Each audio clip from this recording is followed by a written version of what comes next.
আরেকটি বিষয় এখানে আমাদের মাঝে অনেকেই ছেলে কুরবানি দেয়, বলে যে আমি এবং আমার বাবার পক্ষ থেকে আমি কুরবানি দিলাম, অথচ সারা বছর ছেলে আলাদা বাড়িতে থাকে, বাবা আলাদা বাড়িতে থাকে। সারা বছর ছেলে আলাদা খায়, বাবা আলাদা খায়। কুরবানির সময় বাবা আর ছেলে একসাথে।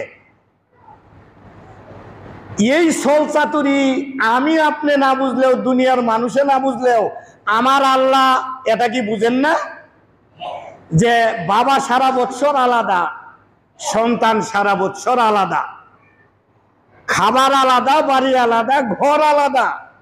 এবার কুরবানি দুইজনে এক করে দিয়েছি। আমি আপনি যে দুকাবাজির নিয়ত করেছি আমি না জানলেও আমার আল্লাহ জানেন। এই ধরনের কুরবানি যদি আমরা কেউ দেই, এই কুরবানি আল্লাহ কবুল করবেন না। আল্লাহর নবী বলেছেন লিকুল্লি আহলে বাইতিন উযহিয়াতুন, প্রত্যেকটা পরিবারের পক্ষ থেকে একটা করে কুরবানি থাকবে। একের অধিক দিতে পারবে, তবে একটা করে হবে প্রতি পরিবারের পক্ষ থেকে।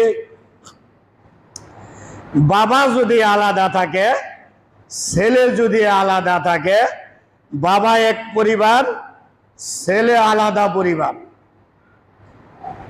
হ্যাঁ, যদি বাবার সাথে ছেলে একই সাথে থাকে, একই বাড়িতে থাকে, একই পাকে খাবার খায়, সব কিছু একই বাবার সাথে হচ্ছে, এইবার বাপ সন্তান মিলে যদি কুরবানি দেয়, একটা খাসি দিয়ে কুরবানি দিলেই সকলের পক্ষ থেকে কুরবানি হয়ে যাবে।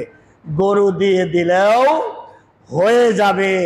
কিন্তু আমি আপনি টাকা কম খরচ হবে, টাকা কম খরচের জন্যে বুখালুতি করে বকিল হয়ে গিয়ে টাকা অল্প খরচের জন্যে বাবা এবং ছেলে একসাথে মিলে কুরবানি দিয়েছে, সারা বছর ছিল আলাদা, এই কুরবানি হবে না।